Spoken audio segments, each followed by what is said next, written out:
Today's topic is anemia. It became important that I talk about this topic after, during a week period, sometime last month, I think, I saw four women with anemia. So, what is anemia and why is it important that we talk about it, especially in women? Let's know the statistics. Worldwide, 30% of women in reproductive age, that is, women between the ages of 15 to 49, have anemia. And in low and middle income countries like Nigeria, about 40 to 50% or even more, depending on where the statistics is taken, have anemia. So is it surprising that I would see four women in a week with anemia? So what is anemia? You are diagnosed of anemia when your PCV level or your hemoglobin level, hemoglobin is a part of a red blood cells that is important for carrying oxygen around your body. So if this is deficient, it means that oxygen cannot reach places where it needs to get to. And you know that oxygen is needed for life. If oxygen doesn't get to the brain second per second, the brain can die. So imagine a situation where, because you as a woman, your blood level is low, you are now having to deal with something like that. And why do women typically have anemia? Now, the number one cause of anemia is iron deficiency. That means you are not taking enough iron in your diet.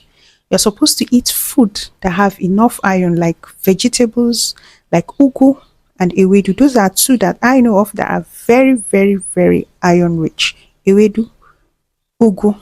Other leafy vegetables also have iron, but these two have been documented to be rich in iron. You need to eat enough vegetables in your food. Every meal you take is supposed to have vegetable in it. Some of you, when you come to the office and I say, do you eat vegetables? You say, yeah, I eat. And then when I ask, it's about maybe once or twice a week. That is not the amount of vegetables I'm talking about. Vegetables should be in every meal that you eat. The other reason that this is common in women is menstruation.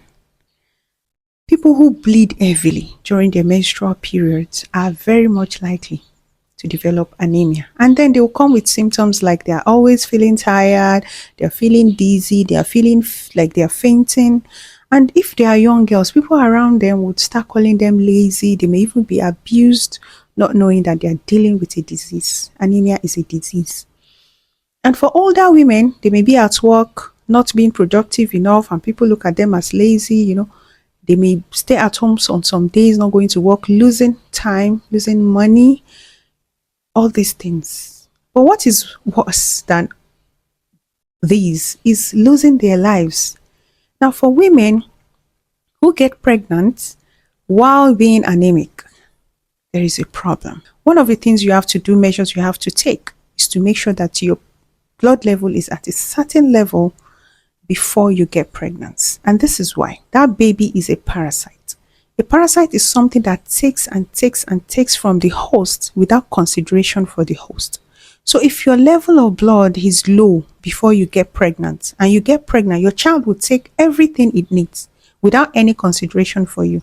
And that is why in the past, in the olden days, when they look at a woman and they find that the woman is pale, that is what tells them that the woman is pregnant. So they think this is normal. This is a sign of pregnancy, but it is an abnormal sign.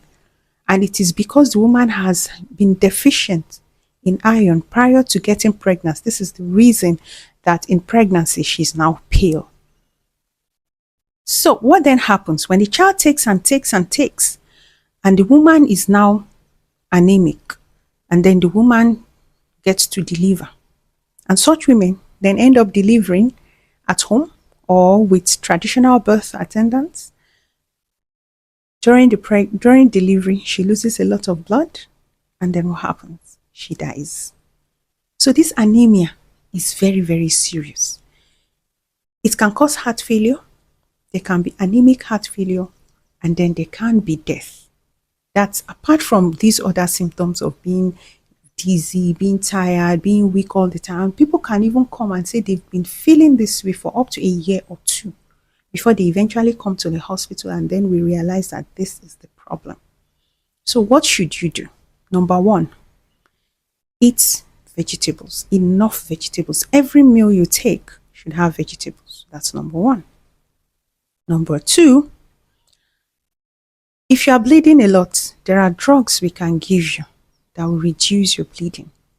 It's either you consult online or you go to the hospital, that would reduce the amount of bleeding that people who used to use 4 parts a day can now start using 2 or 1. So that will conserve the amount of blood you have in your body. That's the second one. And if you're going to get pregnant, make sure that you book early for antenatal so they can do your booking tests and know whether you have anemia, so that things can be done early to help you to supplement, or if there is a need for blood transfusion, you can get that to save your life. Send this to every woman you know. This condition is more common than you can imagine. Imagine 50% of women. So that means if you put 2 women, at least one of them has it. If you put 10, 5 of them have it. And I see them in clinics. So send this to a woman and click on that love button. I heard it doesn't really take much from your data. It doesn't take anything from your data. So why don't you just do it and help spread this message by sharing, clicking on the share button. Don't forget that I'm a full-time doctor and only a part-time content creator. So if you don't follow me, you may not see my next message and you may not encourage me to take out of my no time to make these videos. Thank you so much for watching this, and please share, like, and follow.